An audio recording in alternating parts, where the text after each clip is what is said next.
নবীজিকে আল্লাহ তাআলা উর্দু ভ্রমণে দাওয়াত দিয়ে নিয়েছেন। নবীজি সাল্লাল্লাহু আলাইহি সাল্লাম উনার পালক ছেলে যায়েদ ইবনে হারেসা, এই যায়েদ ইবনে হারেসা রাদিয়াল্লাহু আনহু, উনাকে আল্লাহর নবী তায়েফের জমিনে গিয়েছিলেন কালিমার দাওয়াত দেওয়ার জন্য। আল্লাহর নবী যখন তায়েফের জমিনে কালিমার দাওয়াত দিতে গেলেন, তায়েফের যুবকদেরকে ডাক দিয়া বলে, এ তায়েফের যুবকেরা, ইয়া কওমি ইবুদুল্লাহ মা লাকুম মিন ইলাহিন গায়র। হে তায়েফের যুবকেরা, আমি মুহাম্মদ তোমাদের কাছে এক আল্লাহর ওয়াহদানিয়তের দাওয়াত নিয়ে আসছি। আমার দাওয়াত গ্রহণ করো, আমি মুহাম্মদকে নবী হিসাবে গ্রহণ করো। আমি এক আল্লাহর দাওয়াত দিয়ে নিয়ে আসছি। আমি নবুয়ত পেয়েছি আল্লাহর নবী, বিশ্ব নবী রাহমাতুল লিল আলামিন যখন নাকি এই দাওয়াতটা তায়েফের জমিনে নবীজি দিলেন, তায়েফের যুবকেরা আল্লাহর নবী বিশ্ব নবী রাহমাতুল লিল আলামিনকে দাওয়াত গ্রহণ না করে পাথর দিয়া নবীজির শরীরের মধ্যে পাথর মারতে আরম্ভ করলো। যুবকেরা বৃষ্টির মতন, ভাইরা, অত্যন্ত দামি মাস, বরকতি মাস। আল্লাহর নবী সাল্লাল্লাহু আলাইহি সাল্লাম বলছেন, ইদা দাখালা রজব কর, যখন তোমাদের মধ্যে রজব মাস ঢুকে যায় তখন তোমরা বেশি বেশি করে এই দোয়াটা পড়বা, আল্লাহুম্মা বারিক লানা ফি রজব ওয়া শাবান ওয়া বাল্লিগনা রমাদান। আল্লাহ আমাদেরকে রজব মাসে বরকত দাও, শাবান মাসে বরকত দাও, রমজান পর্যন্ত হায়াত লম্বা করে দাও। এই দোয়াটা নবীজি শিখাইছেন বেশি বেশি পড়ার জন্য। 2 নম্বরে, এই রজব মাসে একটি ঘটনা ঘটেছে। আল্লাহর নবীকে আল্লাহ তাআলা এই পৃথিবী থেকে দাওয়াত দিয়া উর্দু ভ্রমণে দাওয়াত দিয়া নিয়েছেন, যাকে বলা হয় মেরাজ। এই মেরাজ কিন্তু এই মাসে হয়েছে। কোন কোন বর্ণনায় 26 তারিখ দিবাগত রাত, যেটা আজকে পড়ছে, এই তারিখের কথাও আসছে। তবে এই রজব মাসে আল্লাহ তাআলা আল্লাহর নবীকে উর্দু ভ্রমণে দাওয়াত দিয়ে নিয়েছেন, নবীজি মেরাজ করেছেন। এজন্য নবীর জীবনীকে কয়েক ভাগে বিভক্ত করা হয়েছে। আল্লাহর নবীর একটি জীবনী হলো সিরাতুন নবী, নবীর সিরাত, নবীর গুণ নিয়ে আলোচনা। আরেকটি জীবনীকে বলা হয় মিলাদুন নবী, আল্লাহর নবীর জন্ম নিয়ে আলোচনা। আরেকটি জীবনীকে বলা হয় হায়াতুন নবী, আল্লাহর নবী উনার রওজা শরীফে জিন্দা আছেন। আরেকটি জীবনীকে বলা হয় হিজরাতুন নবী সাল্লাল্লাহু আলাইহি ওয়াসাল্লাম, নবীজি হিজরত করেছেন মক্কা থেকে মদিনায়। আরেকটি জীবনীকে হয় মেরাজুন নবী সাল্লাল্লাহু আলাইহি ওয়াসাল্লাম। অতএব আল্লাহর নবী এই মাসে আল্লাহর নবী মেরাজ করেছেন, বাইতুল্লাহ থেকে নবীজিকে দাওয়াত দিয়া উর্দু ভ্রমণে নবীজিকে নিয়ে গেছেন। আরশ, কুরসি, জান্নাত, জাহান্নাম, সিদরাতুল মুনতাহায়, শরীফুল আকলাম, আল্লাহ তাআলা সব কিছু নবীজিকে দেখাইছেন। অতএব এই মুজিজা, এই সম্মান একমাত্র আমাদের নবী মুহাম্মদ সাল্লাল্লাহু আলাইহি সাল্লামকে আল্লাহ দিবেন। আর কোন নবীকে উর্দু ভ্রমণে আল্লাহ দাওয়াত দিয়া নেয়। আল্লাহর নবীর গায়ের মধ্যে পাথর মারতে আরম্ভ করলেন। আল্লাহর নবীরা পাগল বলে গালি দেয়, মুহাম্মদ পাগল পাগল বলে নবীজির উপরে আঘাত শুরু করে দিলেন। আল্লাহর নবী কয়, যুবকেরা রে, আমি মুহাম্মদ পাগল না, আমি নবী পাগল না, আমি এক আল্লাহর দাওয়াত দেওয়ার জন্য তায়েফে আসছি। ও ভাই, কে কার কথা শুনে আল্লাহর নবীর পাগল বলে পাথর মারতে আরম্ভ করলো? এমন ভাবে নবীজির গায়ে পাথর মারল, আল্লাহর নবী বিশ্ব নবী পাথরের আঘাতে নবীজি আঘাতপ্রাপ্ত হইয়া জমিনের মধ্যে পড়ে গেল। যুবকেরা আল্লাহর নবীর 2 ডানার মধ্যে ধরিয়া আবার দাঁড় করা যায়, আবার নবীরে পাথর মারে, আবার নবী পাথরের আঘাত খাইয়া জমিনের মধ্যে পড়ে যায়। এইভাবে 1 বার 2 বার 3 তিনবার আমার নবীকে যখন যুবকেরা আঘাত করে জমিনের মধ্যে বসায়া দেয়, নবীর সাথে নবীজির পালক ছেলে যায়েদ ইবনে হারেসা উনি ডাক দিয়ে কয়, তায়েফের যুবকেরা রে, যে নবীর শরীরের মধ্যে দুনিয়ার মশা মাছি বসে না, এ তায়েফের যুবকেরা, এই মুহাম্মদের শরীরে মশা মাছি পর্যন্ত বসে না, আর ওই শরীরের মধ্যে তোমরা পাথর দিয়ে আঘাত করতেছ, পাথর মারতেছ। যুবকেরা রে, যদি মারতে হয় আমি যায়েদ ইবনে হারেসাকে মার, আল্লাহর নবীর আর মারিস না, এই নবীর শরীরে আর আঘাত করিস না। যুবকেরা কেউ কথা শুনে না, নবীজির গায়ের মধ্যে পাথর মারে, আল্লাহর নবী পাথরের আঘাত খাইয়া আমার নবী বিশ্ব নবী রাহমাতুল লিল আলামিনের সুন্দর শরীর থেকে রক্তগুলো বের হয়ে যায়। নবীজির শরীর থেকে যখন রক্ত বের হয়ে যায়, আল্লাহর নবী রক্তগুলো জামার সাথে এইভাবে মুছে ফেলে, রক্তগুলো জমিনে পড়তে দেয় না। নবীর যখন লাগে রক্তগুলো জামার সাথে মুছে নেয়, এমন একটা অবস্থা তৈরি হয়ে গেল, ওই শরীরের জামা আর রক্ত চূষণ করে না, শরীরের জামাটা পর্যন্ত রক্ত ভিজে গেল। যায়েদ ইবনে হারেসা বলে, ইয়া রাসূলুল্লাহ, ইয়া হাবিবাল্লাহ, আল্লাহর নবী গো, এইভাবে শরীরের রক্ত জামার সাথে কেন মুছে নেন? এই রক্তগুলো মুছলে বা কি লাভ হবে? রক্তগুলো তো আবার শরীরের ভিতরে দেওয়া যাবে না। আল্লাহর নবী কয়, যায়েদ তুমি জানো না, আমি মুহাম্মদের শরীরের রক্ত যদি তায়েফের জমিনে পড়ে যায়, এই তায়েফের জমিন মুহূর্তের ভিতরে জালজালা শুরু করে দিবি। এ যায়েদ শুনো, মক্কার যুবকেরা আমি মুহাম্মদের চিনে না, আল্লাহর কসম, এই তায়েফের জমিন আমি মুহাম্মদের চিনতে ভুল করবে না। যায়েদ রে, আমার শরীরের রক্ত যদি জমিনে পড়ে, জমিন তামা হয়ে যাবে, আর কোনোদিন বৃক্ষ গজাবে না, কোনোদিন বৃক্ষ রোপণ হবে না। আমি চাই না আমার পরবর্তী উম্মতেরা জমিনের মধ্যে কষ্ট করুক। এইভাবে আল্লাহর নবী বিশ্ব নবী শরীরের রক্ত যখন নাকি মুছতে মুছতে জামা ভিজে গেল, নবীজির পায়ের মধ্যে চামড়ার মোজা ছিল, ওই চামড়ার মোজার ভিতরে নবীজির শরীরের রক্ত ঢুকে, চামড়ার মোজাটা পায়ের সাথে আটকা পড়ে গেল, এমন ভাবে আটকা পড়ে গেছে আর খোলা যায় না।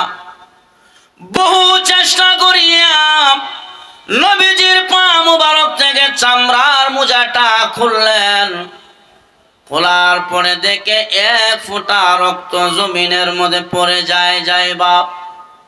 আমার আল্লাহ কয়, জিবরাইল রে, আমার নবী হয়তো বা জানে না, নবীজির পায়ের নিচ থেকে এক ফোঁটা রক্ত জমিনের মধ্যে পড়ে যায় বাপ হয়ে গেছে।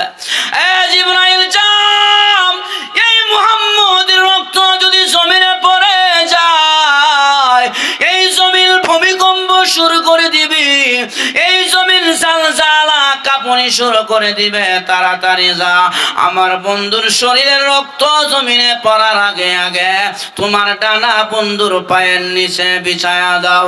জিবরাইল বলে, আমি কোথায় সিদরাতুল মুনতাহায়, মুহাম্মদ কোথায় তায়েফের ময়দানে? আল্লাহ আমাকে 600 নূরের পাকা দান করেছে, আমি 600 নূরের পাকা দিলাম, এত জোরে টান দিলাম, টান দিয়ে আমি এত স্পিডে আসলাম, এসে দেখি মুহাম্মদের পায়ের রক্ত জমিনে পড়ার আগে আগে আমি জিবরাইলের নূরের পাখা বন্ধু মুহাম্মদের পায়ের নিচে বিছায়া দিলাম।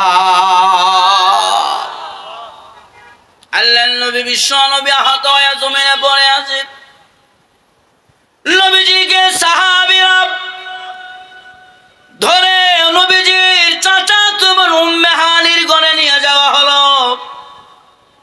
উম্মে হানি নবীর দৃশ্য দেখিয়া চোখের পানি ছেড়ে উম্মে হানি কেঁদে দিলেন। এ তায়েফের যুবকেরা রে, আমার বাইরে এইভাবে তোরা তায়েফের মধ্যে আঘাত করলি। যুবকেরা, তোমরা কি জানো না নবীজি দুনিয়াতে আসার আগে পিতার আদর থেকে বঞ্চিত হয়েছে?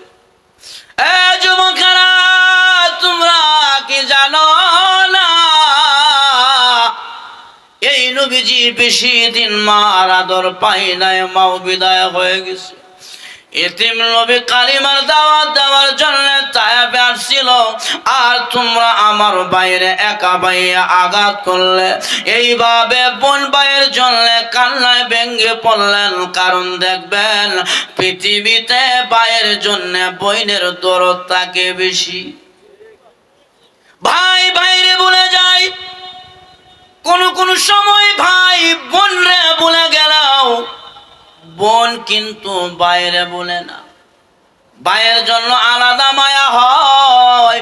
আল্লাহর নবী বিশ্ব নবী ওনার চাচাতো বোন উম্মে হানি নবীর করুণ দশা দেখিয়া চোখের পানি ছেড়ে কান্না করলেন।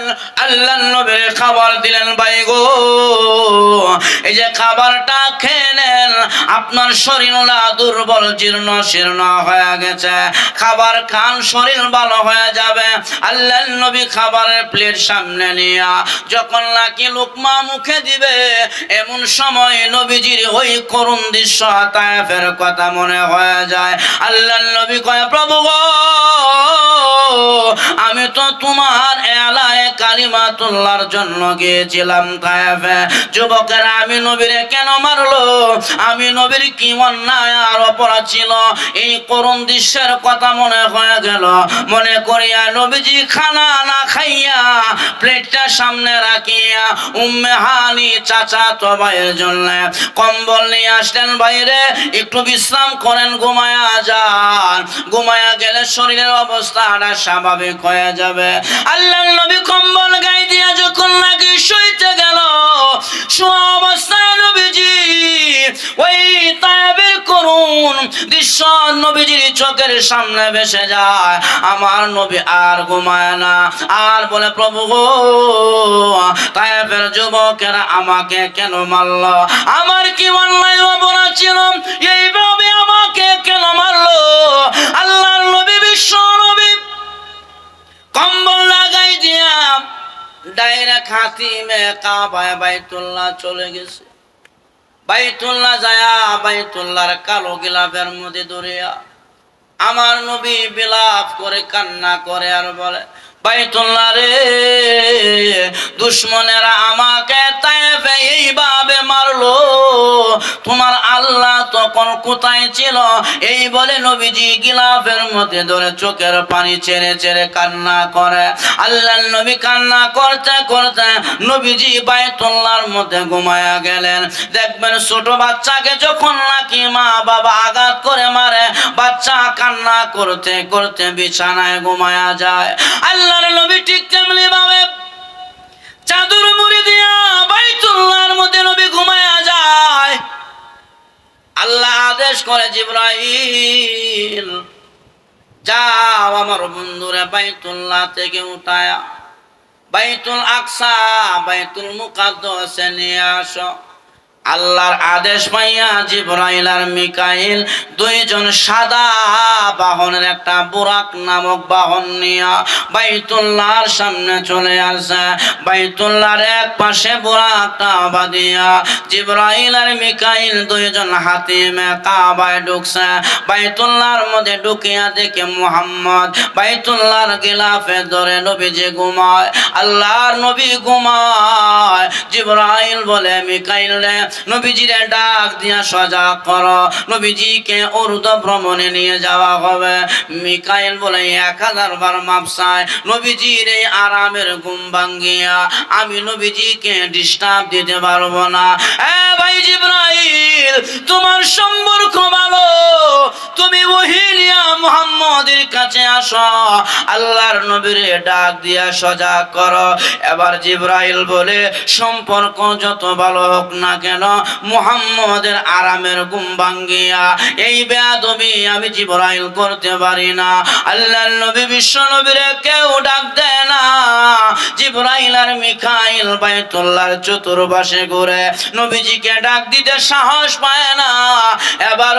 এবার জিবরাইল আলাইহিস সালাতু ওয়াস সালাম, তাফসীরে রুহুল মানির এক বর্ণনায় লেখা হয়, জিবরাইল আলাইহিস সালাতু ওয়াস সালাম আল্লাহর নবীর পিছনে যাইয়া নবীজির পা মুবারকের মধ্যে উনার গাল মুবারক লাগায়া দেয়। দেখবেন মানুষের গাল আর কান অনেক সময় ঠান্ডা থাকে, নবীজির পায়ের মধ্যে যখন লাগে জিবরাইলের গাল লাগায়া দেয়, আল্লাহর নবী ঠান্ডা অনুভব করিয়া ঘুম থেকে উঠে তাকায়া দেখে পায়ের কাছে জিবরাইল বসা।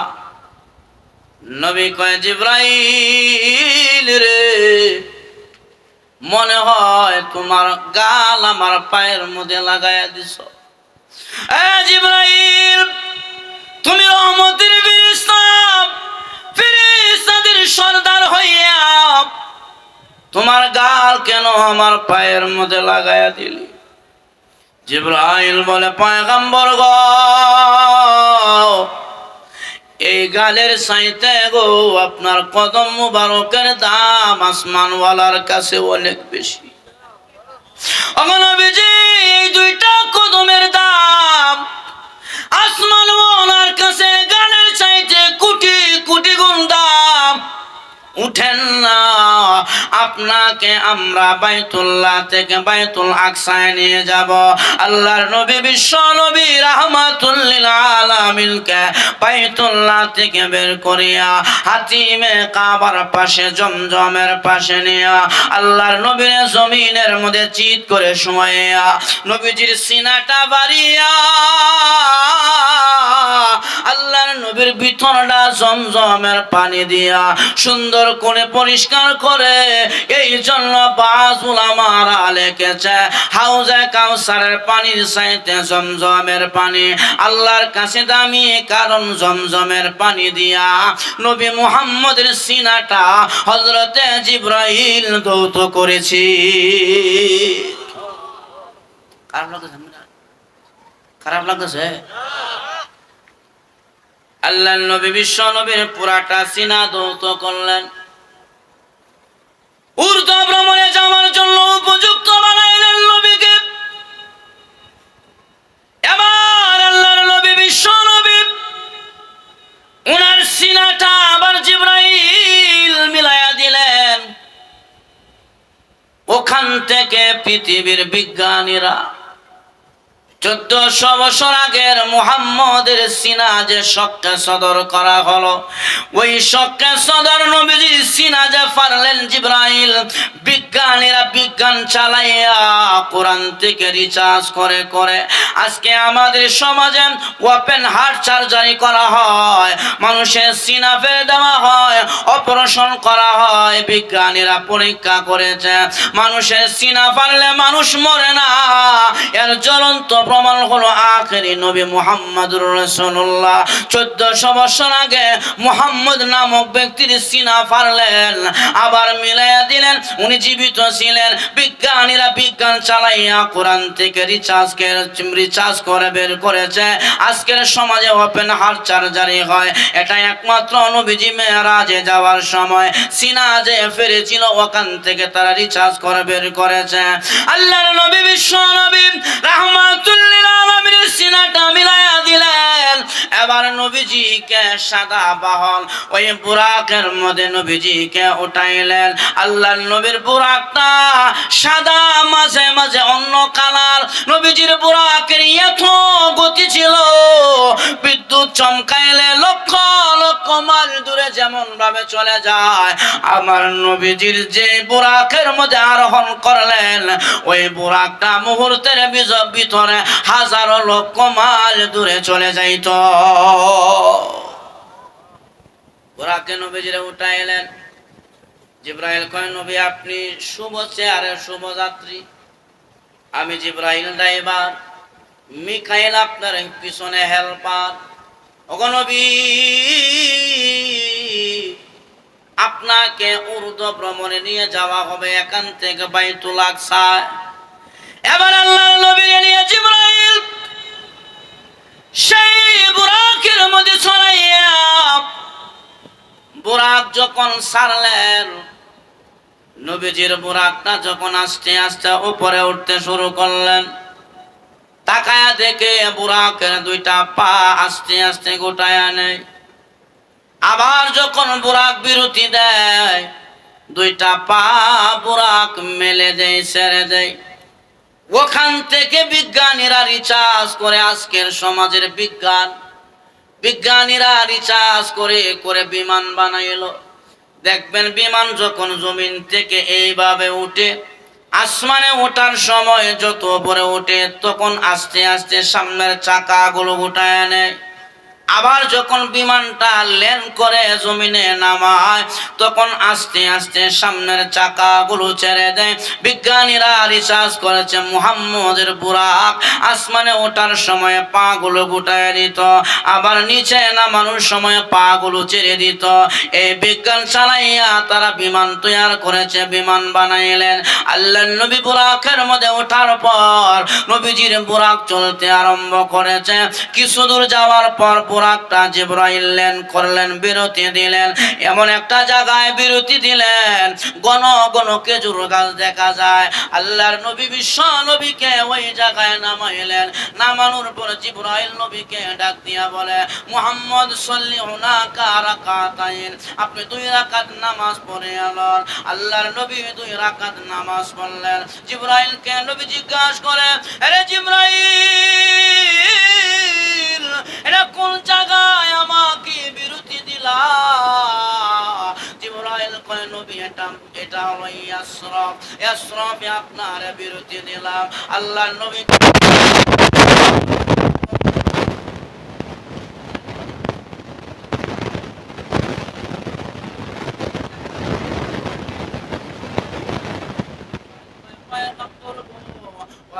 কিছুদিন পরে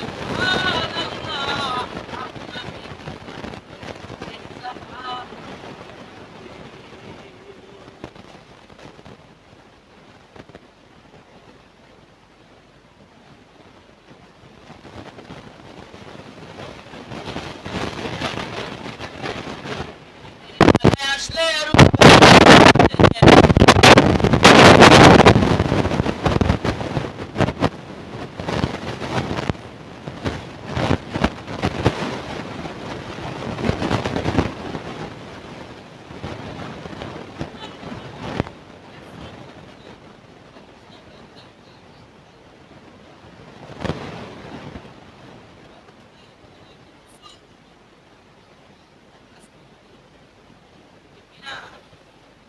বিশ্বনবী রাহমাতুল লিল আলামিন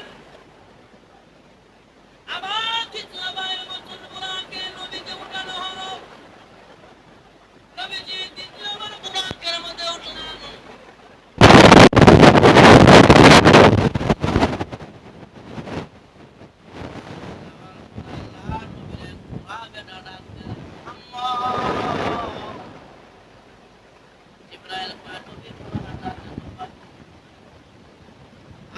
সামনে গেল, বুড়া বেডি নবীর ডাক দেয়, মুহাম্মদ বলে। জিবরাইল কয়, নবী বুড়া বেডির ডাকে জবাব দিয়েন না। আর একটু সামনে গেল, একজন তরুণী যুবতী নবীজিকে মুহাম্মদ বলে ডাক দেয়। আল্লাহ নবীর জিবরাইল কয়, নবী ডাক দিয়েন না। নবীজি বুরাকের মধ্যে শোয়ার অবস্থায় আছে। বুরাক সামনে চলতে লাগলেন। কিছু দূর যাওয়ার পর আরেকটি জায়গার মধ্যে বুরাক ল্যান্ড করলেন, বিরতি দিলেন। আর নবীকে বললেন, সাল্লিল্লাহু রাকাতাইন, নবী আপনি 2 রাকাত নামাজ পড়ে আলোন। আল্লাহর নবী 2 রাকাত নামাজ পড়লেন। আর বললেন, জিবরাইল, আমাকে আবার কোন জায়গায় নামাইলাম? জিবরাইল কয়, নবী এটা বুঝতেছি না।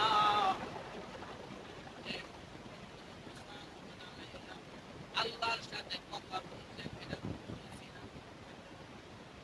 আবার নবী কয়, জিবরাইল রে, আমার তো পুরা বেটা ডাকছে। জিবরাইল কয় নবী এটা হলো ইবলিস শয়তান আপনার ডাক দিছে, আপনি তার ডাকে যদি জবাব দিতেন আপনার উম্মতেরা ইবলিসের গুমরায় আরো বেশি গুমরাহ হইতো, না দিয়া ভালো করছেন। এ জিবরাইল পুরা বেটি যে আমার ডাক দিল পুরা বেটিকে। আল্লাহর নবীর জবাবে জিবরাইল কয় নবী গো এই পুরা বেটি হলো আপনার উম্মতের প্রধান। এ নবী উম্মতের বদামল কোন কোন মাল্লায় লেখা হয় এই পুরা বেড়ে হলো দুনিয়ার হায়াত।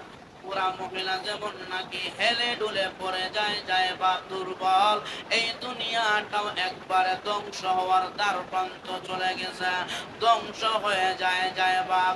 আল্লাহর নবী কয় বুঝলাম রে জিবরাইল, আমাকে যে সুন্দরী তরুণী ডাক দিল মুহাম্মদ বলে ওই মহিলাটাকে। নবীর জবাবে জিবরাইল বলে নবী গো এটা হলো এই দুনিয়ার চাকচিক্য আর মজা তামসা, আপনি যদি তার ডাকে জবাব দিতেন আপনার উম্মতেরা নারীর আসক্ত হয়ে যেত।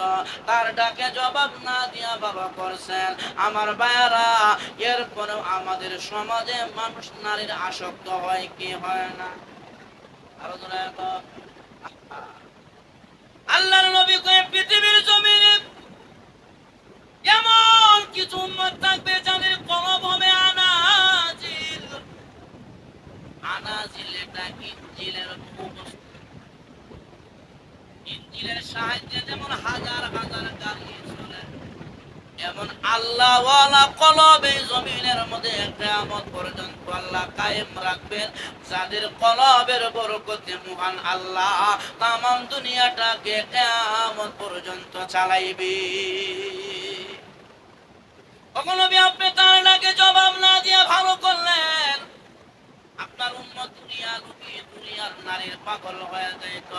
আজকের সমাজে অধিকাংশ পুরুষ নারীর পাগল, জোরে বলেন ঠিক কিনা? নারী জনিত ঘটনার মধ্যে অনেক পুরুষেরা নারী জনিত ঘটনার মধ্যে পড়ে যায়। আমার ভাই এজন্য আজকের সমাজের আলহামদুলিল্লাহ, সম্মানিত উপস্থিতি, এই পর্যায়ে আপনাদের সম্মুখে গুরুত্বপূর্ণ আলোচনা নিয়ে আসছেন নূরে মদিনা হাফিজিয়া কওমি মাদ্রাসা ও ফাতেমাতুজ জাহরা রাদিয়াল্লাহু তাআলা আনহা মহিলা মাদ্রাসার দ্বিতীয় বার্ষিক ওয়াজ মাহফিলের প্রধান আকর্ষণীয় বক্তা, বিশিষ্ট ইসলামী চিন্তাবিদ, প্রখ্যাত আলেম দ্বীন, আমাদের সকলেরই পরিচিত মুখ, আমাদের পার্শ্ববর্তী মসজিদের সম্মানিত ইমাম ও খতিব, আপনাদের সকলেরই অত্যন্ত মহব্বতের লোক, অত্যন্ত মহব্বতের মানুষ, হযরত মাওলানা মুফতি রফিকুল ইসলাম আনসারী। হযরত মাওলানা মুফতি রফিকুল ইসলাম আনসারী, আমি হযরতকে ওনার মূল্যবান বয়ান পেশ করার জন্য সবিনয় অনুরোধ জানাচ্ছি। আসসালামু আলাইকুম ওয়া রাহমাতুল্লাহি ওয়া বারাকাতুহু। আলহামদুলিল্লাহি নাহমাদুহু ওয়া নাস্তাঈনুহু ওয়া নাস্তাগফিরুহু ওয়া নু'মিনু বিহি ওয়া নাতাওয়াক্কালু আলাইহি ওয়া নাউযু বিল্লাহি মিন শুরুরি আনফুসিনা।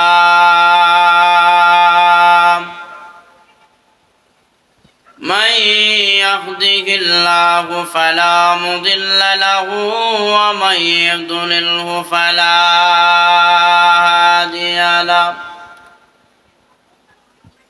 ونشهد أن لا إله إلا الله وحده لا شريك له، ونشهد أن سيدنا وسندنا وحبيبنا وطبيبنا ومولانا محمدا عبده ورسوله الذي أرسله الله بالحق بشيرا ونذيرا بشيرا وداعيا إلى الله بإذنه وسراجا منيرا أما بعد فأعوذ بالله من الشيطان الرجيم بسم الله الرحمن الرحيم سبحان الذي أسرى بعبده ليلا من المسجد الحرام إلى المسجد الأقصى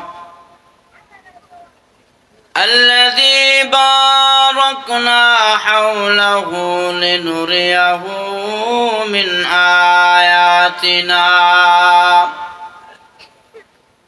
إنه هو السميع البصير وقال النبي صلى الله عليه وسلم إذا دخل رجب قال اللهم بارك لنا في رجب وشعبان وبلغنا رمضان صلى الله على سيدنا ومولانا محمد وعلى آله وأصحابه وبارك وسلم بلغ العلا بكماله كشف الدجى بجماله حسنت جميع خصاله صلوا عليه وآله তুমি যে আল্লাহর প্রিয় হাবিব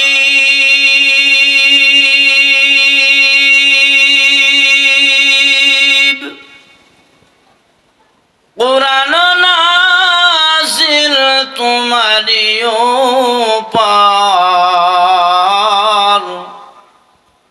তোমার মতন আকাশ ভ্রমণ করে নাই গো কোন পয়গম্বর বালাগাল উলা বিকামালিহি কাশাবাদ দুজা বিজামালিহি হাসানাত জামিআ খিসালিহি صلوا عليه وآله لا إله إلا الله جر لا إله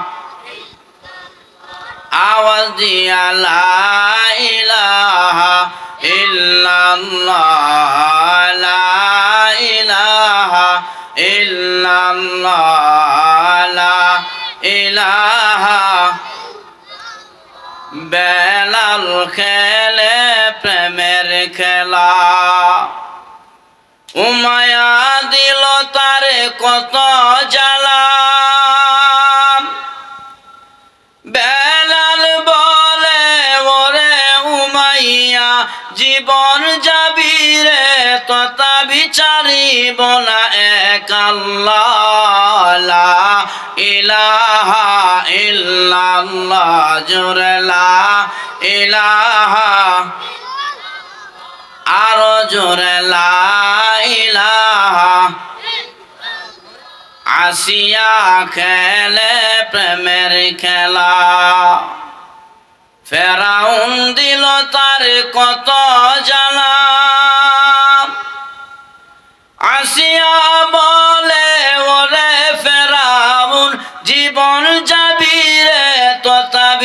হারিবনা ইল্লাল্লাহ লা ইলাহা আওয়াজ দিয়া লা ইলাহা ইল্লাল্লাহ লা ইলাহা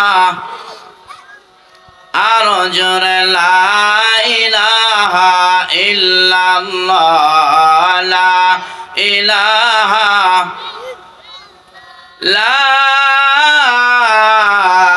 ইলাহা ইল্লাল্লাহু মুহাম্মাদুর রাসূলুল্লাহ সাল্লাল্লাহু আলাইহি ওয়াসাল্লাম। নূরে মদিনা হাফিজিয়া কওমি মাদ্রাসা কর্তৃক আয়োজিত আজকের এই মাহফিলের সম্মানিত সভাপতি, প্রধান অতিথি, প্রধান বক্তা, বিশেষ বক্তা, আমার সামনে সমবেত সর্বস্তরের মুসলমান ভাইয়েরা, পর্দার আড়ালে মা বোনেরা, আল্লাহ পাকের আলিশান দরবারে শুকরিয়া আদায় করি যিনি আমাদেরকে মেয়ারাজের মাসে, বরকতি মাসে, গভীর রাত্রে আল্লাহ তাআলার কোরআনের বাণী, নবীর হাদিসের বাণী শোনার জন্য দুনিয়ার সমস্ত ঝামেলা থেকে ফারেক করে এই মুহদি মাহফিলে আসার সুযোগ করে দিয়েছেন জবান খুলে। সেই মালিকের দরবারে শুকরিয়া আদায় করে চিল্লায়া সকলে বলে আলহামদুলিল্লাহ। আর জোরে বলে আলহামদুলিল্লাহ। কি ওয়াজ করলে যে মেলার মানুষ ওয়াজ আইব, এই ওয়াজে খুঁজে পাইতেছি না। মেলার মধ্যে এত মানুষ, আমি গেছিলাম খাওয়া দাওয়ার পরে মেলা, মানুষের জন্য সামনে পাড়া ফেরানো যায় না, এত মানুষ মেলার মধ্যে। মুসলমান দিনে রাতে রাস্তাঘাটে সব জায়গায় খালি কয় ইসলাম ভালোবাসি, ইসলাম কায়েম করব। ইসলাম যদি সমাজে কায়েম করতে হয়, ইসলামকে যদি ভালোবাসতে হয়, ইসলামের সমস্ত কাজের মধ্যে আঞ্জাম দিতে হবে। এই সমাজে যদি ইসলাম কায়েম করতে হয়, ইসলামের সমস্ত কাজের মধ্যে আমার শ্রম দিতে হবে। যারা বলেন ঠিক কিনা? আমাদের এই গাফলত আর এই অনীহার কারণে আজকে আমাদের দেশের ভিতরে ইসলাম কায়েম করাটা অসম্ভব হয়ে দাঁড়ায় গেছে। এজন্য ইসলামের সমস্ত কাজের মধ্যে, ইসলামী সমস্ত অনুষ্ঠানের মধ্যে আমার উপস্থিত থেকে প্রমাণ করে দিতে হবে এই দেশের মানুষ সবকিছুর পরে ইসলামকে ভালোবাসে। যারা বলেন ঠিক কিনা? আমরা ইসলাম এই দেশে কায়েম হোক চাই কি চাই না? আরো এখন কোন ইসলাম? মদিনার ইসলাম না অন্য ইসলাম? আরো এখন মদিনার ইসলাম কায়েম করতে গেলে ইসলামের সমস্ত কাজের মধ্যে আমার শ্রম দিতে হবে। ইসলাম এমন একটা আবিক্ষের নাম, যেই ইসলাম আমরা সহজে আজকে শুনতে পারি ইসলামের কথা, অথচ ইসলামের ইতিহাস ঘাটলে দেখা যায় প্রত্যেকটি ইসলামের গাছের গোড়ার মধ্যে মুসলমান সহ সাহাবীদের শরীরের তাজা রক্ত দিয়েছে। জোরে বলেন ঠিক কিনা? অথচ ইসলাম কায়েম করতে গেলে শ্রম, শরীরের রক্ত ছাড়া ইসলাম কায়েম করা সম্ভব। এজন্য মদিনার যেটা মদিনার ইসলাম, এই মদিনার ইসলাম আমরা কায়েম করতে চাই। রাজি আছেন ইনশাআল্লাহ? তন্ত্র মন্ত্র আর ভারতের তাবেদারি, আমেরিকার তাবেদারি আর এই দেশে চলবে? আরো এখন সামনের দিনগুলো আসতেছে, ভালোই দেখতেছি। আমরা দোয়া করি আল্লাহ তাআলা যেন আমার এই ৫৬,০০০ এই ভূখণ্ডের মধ্যে, যেই দেশের মধ্যে 99% মুসলমান বসবাস করে, যেই দেশকে মসজিদের নগরী বলা হয়, যেই দেশকে মুসলমানের দেশ বলা হয়, আমরা সামনে এই দেশের ভিতরে ইসলাম ছাড়া অন্য কোনো বিকল্প আমরা আশা করতে পারি না। যারা বলেন ঠিক কিনা? যেন ইসলাম কায়েম হবে, তবে ইসলামের গোড়ার মধ্যে শ্রম দিতে হবে। রাজি আছি না ইনশাআল্লাহ? এই শ্রম কি মেলাতে দেন দিব? যারা মেলাতে আছে মেলা লোকেরা আইলো হইলে যদি শফিক সাহেব যদি কইতো আগের কাতারও যারা যাইবেন হেররা 1000, পরের কাতারে গেলে 500, এরপরে যারা যাইবেন 200, এরপরে যাইবেন যারা 300, এরপরে যারা 100, এরপরে যারা 50, তাহলে দেখতেন ঠেলা ঠেলিরা কি শুরু হইতো, ঠিক না? যদি কইতো আগের কাতারও আসলে 2000 টাকা পাইবেন, তাহলে দেখতেন মাগরিবের পরেই প্যান্ডেল ভর্তি। আর কিশোরী মনে হয় আছে নাকি রে? এই যে কিশোরী দিদি, কিশোরীর টাইম হইলেও লুকাইব তো আমার